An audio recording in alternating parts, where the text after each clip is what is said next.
Welcome to my YouTube channel Small Thing. Thank you so much आप लोगों को कि इतनी देर किसी को बैठ के सुनना सबसे बड़ी बात ये होती है, क्योंकि जब वहाँ पे हम बैठ के किसी को सुनते हैं तो उतना पेशेंस रखना पड़ता है, ये मुझे लगता है। और एक्चुअली मैं 26 साल की हूँ। 2011 में चलती ट्रेन से मुझे कुछ बदमाशों ने, मैं वॉलीबॉल चैंपियन भी रह चुकी हूँ, 2011 में चलती ट्रेन से मुझे बदमाशों ने एक गोल्ड चेन पहनी थी, चलती ट्रेन से मुझे उठा के बाहर फेंक दिया था। लखनऊ से दिल्ली आ रही थी मैं। कंपार्टमेंट में बहुत सारे, जनरल कंपार्टमेंट था, बहुत सारे लोग थे, किसी ने मना नहीं किया। एक प्लेयर का जो स्पिरिट होता है वो अपने आप, जब कोई छीनने की कोशिश करता कुछ भी, वो देता नहीं है, तो मेरे में भी था। मैंने मना किया और उन्होंने मुझे चलती ट्रेन से, वो 4-5 थे, उन्होंने बाहर फेंका। दुर्भाग्य ये था कि उसी समय दूसरी ट्रैक से ट्रेन आई और मैं उस ट्रेन में टकराई, फिर नीचे गिरी, दोनों ट्रेनें निकल गईं। कुछ देर बाद मैंने हाथ को ऐसे रख के उठने की कोशिश किया तो देखा कि मेरा पैर कट चुका था। थाई को उठा के देखा, मेरा पैर ऐसे जीन्स में लटका हुआ था, ब्लड फोर्सफुली निकल रहा, दूसरे पैर की हड्डियाँ टूट टूट के बाहर निकल चुकी थी। पूरी रात मैं चिल्लाती रही ट्रैक पे, छोटे छोटे पत्थर होते ऐसे चिल्लाती रही कि कोई बचा ले, कोई नहीं आया बचाने। और जब पूरी रात चिल्लाते चिल्लाते इतना कि मुझे दिखाई भी देना बंद हो गया, जब ट्रेन आता था तो वाइब्रेट होता था। इतना ही नहीं, फ्री का इनविटेशन भी लोगों को मिल गया था, कुछ लोगों को।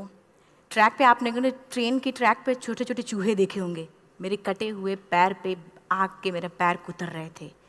मैं ब्रेन कॉन्शियस मेरा पूरा काम कर रहा था मेरे, लेकिन बॉडी में कोई भी मूवमेंट नहीं था।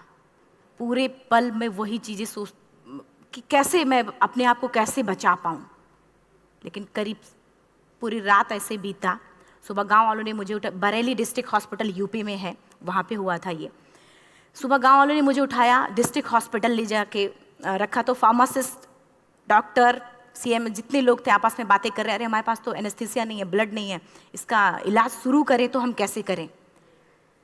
मुझे भी नहीं दिखाई तो नहीं, लेकिन मेरा सुनाई दे रहा था सब कुछ वहाँ पे। कहाँ से हिम्मत आई मुझ में, मुझे भी नहीं पता।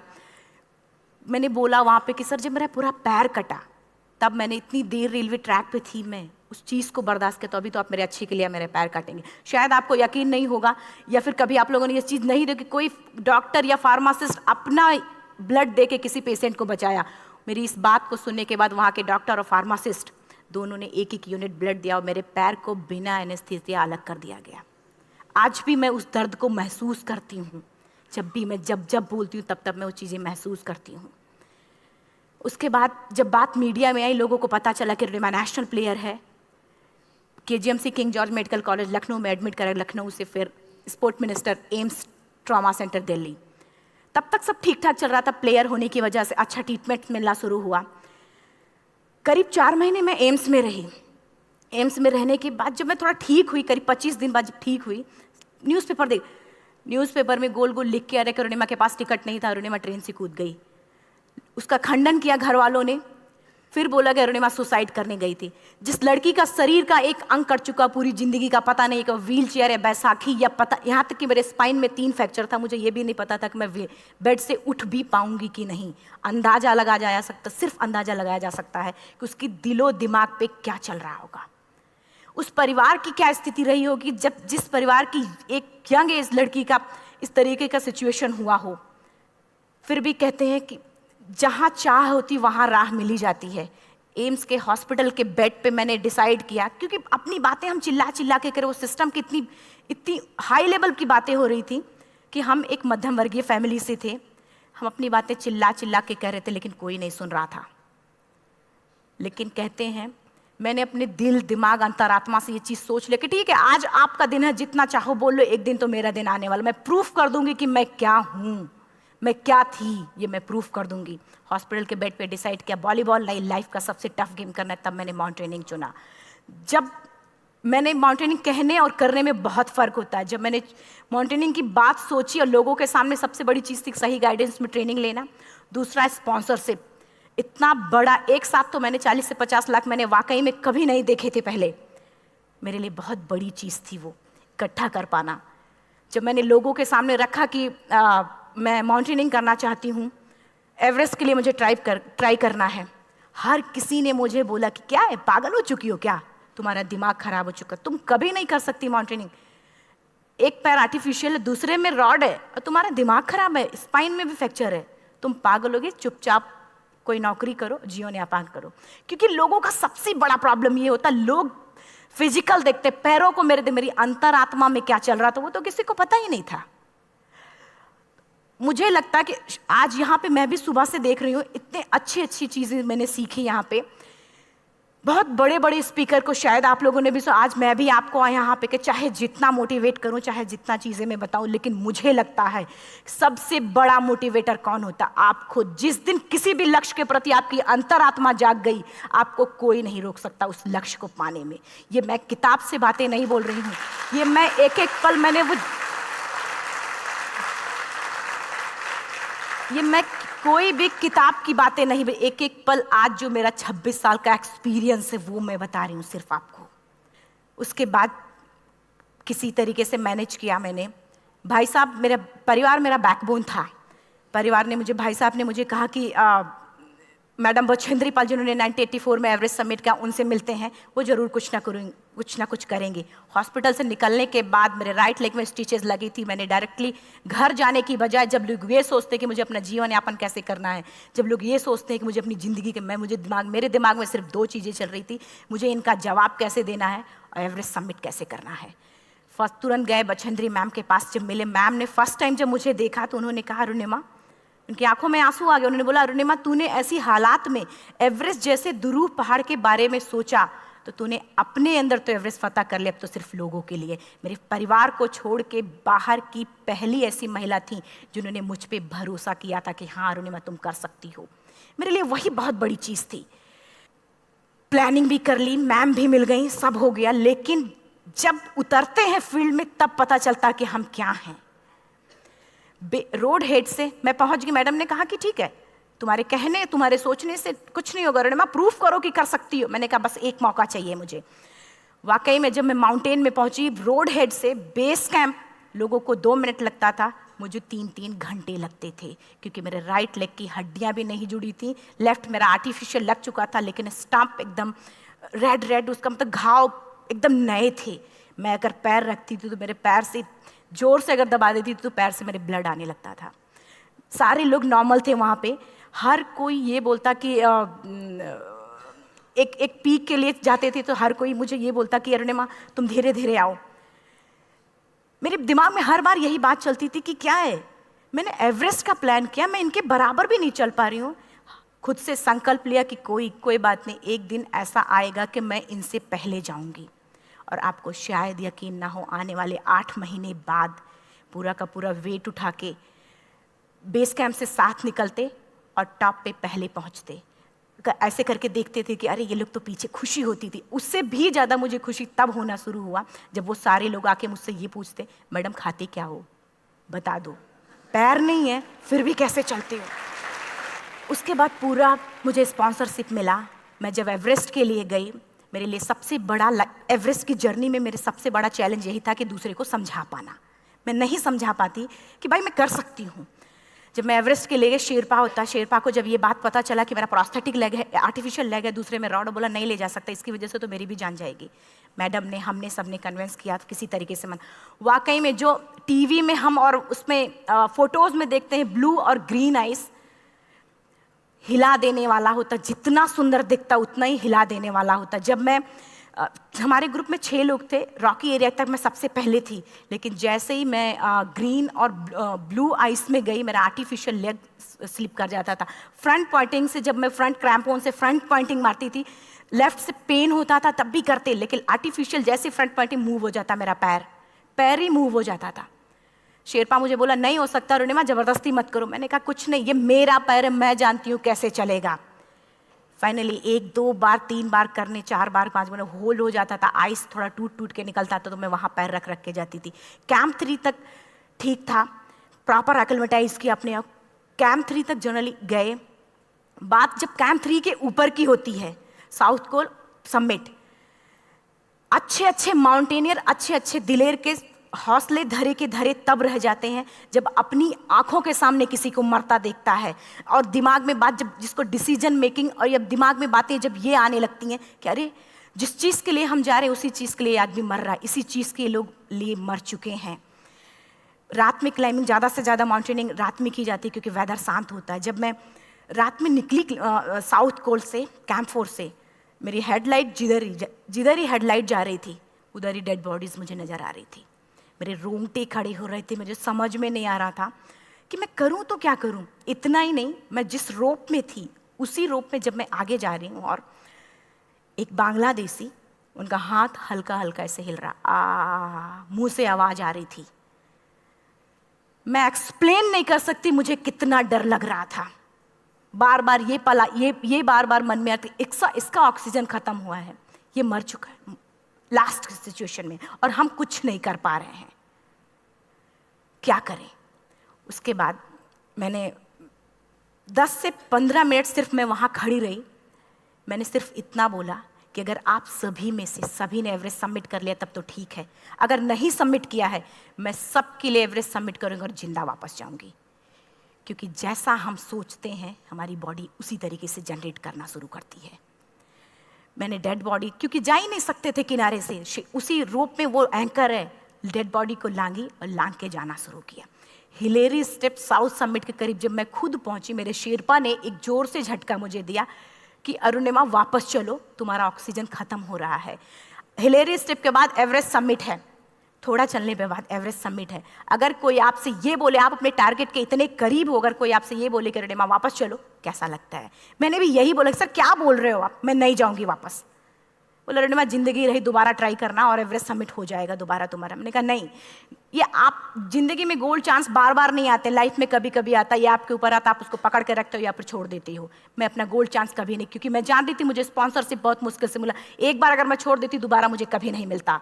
मैं बहुत अच्छी तरीके से जानती थी। मेरा फाइनली मुझे बछेंद्री मैम ने भी एक बार बात समझाई थी, मेरी माँ ने मुझे एक बात बताया था कि लाइफ में कभी कभी सिचुएशन ऐसी आती है जब सिर्फ आप अकेले होते हो, डिसीजन सिर्फ आपको लेना होता है। जहाँ पे भी होना, खड़े होकर हल्का सा पीछे मुड़कर देखना और ये सोचना कि आप एक एक कदम चल के यहाँ तक पहुँचे हो, सिर्फ अपना एक कदम आगे बढ़ाना, तुम देखना कुछ देर बाद तुम टॉप पे होगी। मेरे दिमाग में उनकी बातें वीडियो की तरह चल रही थी और सिर्फ एवरेस्ट का टॉप चल रहा था। मैंने शेरपा को पहले कन्विंस करने की कोशिश की कि भाई चल, कुछ नहीं होगा भाई चल। फाइनली जब वो नहीं माना, मैंने एक कदम आगे बढ़ाया, डिसीजन लिया कि नहीं, जाना ही जाना है।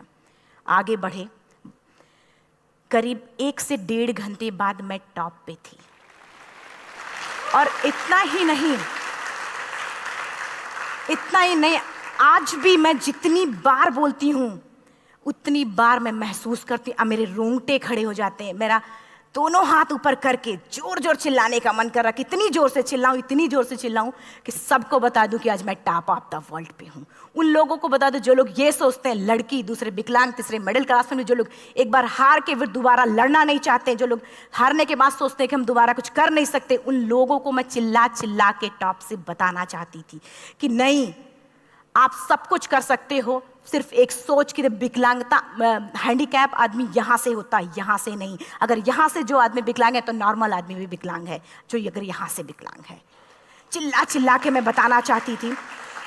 मैंने शेरपा से कहा कि आप एक फोटो खींच लो, क्योंकि सारे लोग फोटो, अपना नेशनल फ्लैग का जो वैल्यू होती है ना, वो जो हम कहीं बाहर होते हैं तो पता चलता है। मुझे भी बहुत खुशी हो रही थी, फ्लैग को हग किया और बोला फोटो खींचो। बोला पागल हो गई है, तेरा ऑक्सीजन कभी भी खत्म हो जाएगा, नीचे चल। कहा नहीं, फोटो खींच लो। फोटो खींचा उसने। वो तो अगली बार इतना तेज गुस्सा हुआ, मैंने उसको बोला कि भाई वीडियो भी बना ले। 8848 की हाइट पे ऑक्सीजन खत्म हो रहा है, आज हम भी हंस रहे हैं आप लोगों के साथ क्योंकि यहाँ पूरा ऑक्सीजन है।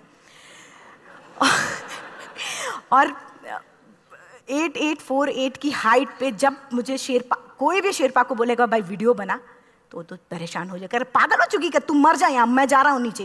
मैंने कहा नहीं, कुछ नहीं होगा, आप बनाओ वीडियो। किसी तरीके से मैं 4-5 पेयर बैटरी रख के लेके गई कि डिस्पोजल कैमरा, एक अलग कैमरा की, मतलब एक नहीं काम करेगा तो दूसरा करेगा, प्रॉपर प्लानिंग से। शायद आप लोग भी सोचो कि वाकई में लड़की को इतना बड़ा रिस्क लेने की क्या जरूरत थी, कि जिंदगी कभी भी जा सकती थी इसकी। लेकिन मैंने वो रिस्क लिया क्यों? क्योंकि मैं चाहती थी, कहीं ना कहीं से मेरे भी दिमाग में ये बात आ चुका था कि मैं जिंदा वापस ना जाऊं। मैं चाहती थी कि अगर मैं जिंदा ना जाऊं तो ये वीडियो मेरे इंडिया शेरपा से मैंने यही बात बोली, ये वीडियो अगर मैं जिंदा नहीं जाती हूँ, ये वीडियो मेरे इंडिया पहुँचा देना, मेरे यूथ तक चला जाएगा। क्योंकि मैं चाहती थी कि 11 अप्रैल 2011 को मेरा एक्सीडेंट हुआ, 21 मई 2013 10:55 पे मैं टॉप ऑफ द वर्ल्ड पे थी। ऑलमोस्ट 1 से 2 साल के अंदर कैसे यहाँ से मैंने ये चीज़, मैंने कभी भी कामयाब होने के, मेरी वो जिंदगी बन चुकी थी, मेरा जुनून बन चुका था, मेरा पैशन मेरा जिद बन चुका था। वो मेरा सोते उठते बैठते सिर्फ मुझे एवरेस्ट दिखाई जाए। और मुझे लगता है किसी को भी अगर अपना लक्ष्य पाना है, यहाँ से अगर वो पागलपन जब तक नहीं आएगा तब तक नहीं होगा। वो फाइनली उसने वीडियो बनाया। आप बोल रहे फटाफट रोनिमा नीचे भागो। जब मैं टॉप पे थी तो कुछ लोग और भी थे, लेकिन 10:55 पे मैंने एवरेस्ट समिट, 11 बजे के बाद अगर कोई अटैम्प्ट करने की कोशिश करता है उसको सुसाइड अटैम्प्ट बोलते हैं। जैसे ही मैं नीचे चलना शुरू की, मैंने कहा भाई हाँ चल नीचे चलते हैं। ज़्यादा से ज़्यादा मौतें नीचे आते वक्त होती हैं एवरेस्ट पे। जब मैं नीचे आ रही हूँ, थोड़ा दूर ही मैं नीचे चली थी, मेरा ऑक्सीजन पूरी तरीके से ख़त्म। सिर्फ अंदाज़ा लगाया सकता कि जब ऑक्सीजन ख़त्म हुआ क्या परिस्थिति रही होगी। मैं ऐसे नीचे गिर गई और शेरपा मुझे बोल रहा कि रोनिमा मुझे यकीन नहीं था कि तू एवरेस्ट समिट कर पाएगी, लेकिन फिर भी तूने किया। मैं चाहता हूँ कि रोनिमा जिंदा चल, तू वापस उठ, खड़ी हो। मुझे खड़ा करने की वो कोशिश कर रहा था बार बार, मैं खड़ी नहीं हो पा रही थी, वाकई में दम ही नहीं था। लेकिन फिर भी कहते हैं कि जैसे हमारे नियम होते हैं वैसे ऊपर वाले के भी नियम हैं। उसकी लिस्ट में जब मेरा नाम नहीं है तो वो मुझे नहीं ले जा सकता। अगर दूसरी चीज़, मेरा कॉन्सेप्ट एकदम क्लियर हो चुका था। जब रेलवे ट्रैक पे मैं थी, रेलवे ट्रैक पे 7 घंटे में पड़ी थी, 49 ट्रेन अप डाउन हुई थी, तो मेरा कॉन्सेप्ट एकदम क्लियर हो चुका था। इसका मतलब है कि ऊपर वाले ने अगर मुझे कुछ बचाया है तो कुछ ना कुछ इतिहास रचने के लिए बचाया है। मैंने पॉजिटिव तरीके से सोचा। और उसी समय एक ब्रिटिश क्लाइंबर नीचे से ऊपर आ रहा था और उसके पास 2 ऑक्सीजन, तो उसने एक को वहीं फेंका और दूसरे को लेके नीचे जाना शुरू किया क्योंकि वेदर ख़राब था। मेरा शेरपा मुझे एंकर किया और जाने लगा नीचे, और वो फटाफट उसको लेके आए, मुझे लगाया। उसने बोला रोनिमा तू बहुत लकी है कि तुझे यहाँ पे ऑक्सीजन मिला है, वाकई में ऊपर वाला भी चाहता है कि तू जिंदा रहे। वो मुझे बार बार लकी लकी बोल रहा था। शायद आप लोग में से भी कोई होगा कि जो लक और भाग्य जैसी चीज़ों पे यकीन करता हो, या पता नहीं भी। मैं किसी की भावनाओं को ठेस नहीं पहुंचाना चाहते, लेकिन मैं इन किसी भी चीज़ों पे भरोसा नहीं करती, क्योंकि मेरा मानना है कि लक भी उसी का साथ देता है जिसके अंदर जीतने का जज्बा है। अगर आपके अंदर जीतने का जज्बा नहीं है, चारों तरफ सिर्फ बहाने होते हैं, सिर्फ बहाने, इतना सारा एक्सक्यूज़ होता है। शायद मैं भी अगर वापस आ गई होती तो मैं बोल देती मेरा ऑक्सीजन खत्म है, कोई मुझसे पूछने ना बचेंद्री मन ना मेरा परिवार, कोई भी मुझसे मुझे पूछने नहीं आता। लेकिन क्या कभी मैं अपने आप को समझा पाती? कभी नहीं। फाइनली जो भी था, लक भाग्य किस्मत में नीचे आ रही थी, बहुत खुश थी। माउंटेन, डेड बॉडीज, मेरा शेरपा, ये लोग थे। मैं किसी से शेयर भी नहीं कर पा रही थी कि अरे मैंने एवरेस्ट समिट किया, किसी से शेयर भी नहीं कर पा रहे थे। फटाफट मैंने नीचे हील मार के, हमारे से हील मार के नीचे आ रहे थे। एकाएक मेरा प्रोस्थेटिक लेग, पूरा का पूरा लेग ही निकल गया। -60 डिग्री तक टेम्परेचर डाउन हो जाता है एवरेस्ट पे। मेरा हाथ वगैरह ये सब ऐसे मूवमेंट, ऐसे मुड़ नहीं रहा था, ब्लड निकलने लगा था, ये सब यहाँ पे। मुझे शेरपा से मैं बोल रही हूँ कि ऑलरेडी मेरा पैर कटा हुआ है, अगर दिमाग में ये बात है कि मेरा हाथ भी काटना पड़ेगा, कैसा लगेगा मेरा दिमाग? क्योंकि ये ऐसा मूवमेंट, रेड 3 स्टेज होती हैं। रेड मेरा हो चुका था, रेड, ब्लैक, ब्लू, ब्लैक हो तो काटना पड़ेगा। तो बार बार मैं बोल रही हूँ शेरपा से कि भाई हाथ मेरा कुछ हो रहा है, इसमें मूवमेंट नहीं हो रहा है, यहाँ सबसे ब्लड हो रहा। बोला रोनिमा कुछ नहीं, जितना नीचे जाएंगे उतना अच्छा होगा। प्रोस्थेटिक लेग मेरा निकल चुका है, मैं रुकी हूँ, मेरा ऑक्सीजन चल रहा, बड़े मुश्किल से लक भाग्य किस्मत जो भी था मुझे मिला था। शेरपा मेरे आगे है, लास्ट मोमेंट तक वो मुझे बोलेगा, अगर वो मैं नहीं चलती वो मुझे छोड़ के चला जाए। गलती उसकी भी नहीं होती, क्योंकि वो क्या करे क्लाइंबर की वजह से, या तो अपनी जान वो भी दी, गलती उसकी भी नहीं है। लास्ट में मेरी आंखों से आंसू निकलने लगा। मैंने सोचा क्या करूं अब, रोने अपने आप आंसू ने कहीं ना कहीं से आ ही जाता है। दूसरे पल मुझे समझ में आ गया कि रोने धोने से कुछ नहीं होगा। मैंने आंसू को पोंछा और रोप, जो मेरी रोप थी, रोप को पकड़ा, दूसरे हाथ से आर्टिफिशियल लेग को, पैर को घसीट के चलना शुरू हो गया, क्योंकि मेरे पास यही था। ये तो दूसरा था, गिव अप कर दो ही चीज़ थी। पैर को घसीट चलना शुरू हुआ। कुछ दूर नीचे चलने के आने के बाद रॉक था, उसमें घुसे, पैर को खोला, सही किया, फिर नीचे चलना। Camp 4 to summit to camp 4 3500 feet है, और इसमें टोटल जनरली लोग 16 से 17 घंटे में समिट कर लेते हैं। मुझे टोटल 28 घंटे लगे थे। हर माउंटेनियर, चाहे बाहर का या फिर इंडिया का, हर किसी ने ये मान लिया था कि अरुणिमा जिंदा वापस नहीं आएंगी। हर किसी ने ये चीज़ मान लिया था। लेकिन मुझे लगता, जब मैं वापस साउथ कोल पहुंची, जब मैं टेंट का जिप खोला, मैंने हर किसी ने कहा कि अरे तू यहाँ है, हम तो सब सोच लिए थे तू चली गई। हर किसी ने ये बोला था। फिर सब खुशी मना रहे थे हम सब। देखिए, ये सब बताने का मेरा सिर्फ एक मकसद था कि सब कुछ हम में है, हम जैसा चाहें वैसा कर सकते हैं। ऑलरेडी टाइम हो चुका है। मैं एक चार लाइन की पंक्ति सिर्फ बोलूँगी। मैं एक्चुअली, मेरा एम है कि मैं वर्ल्ड के जो कॉन्टिनेंट हैं, कॉन्टिनेंट के हाईएस्ट पीक समिट करूं। एशिया का एवरेस्ट हो चुका है, अफ्रीका किलिमंजारो हो चुका है, यूरोप का एल्ब्रूस हो चुका है। 23 नवंबर को मैं जा रही हूँ ऑस्ट्रेलिया हाईएस्ट पीक के लिए। बस आप लोगों की गुड विशेस चाहिए।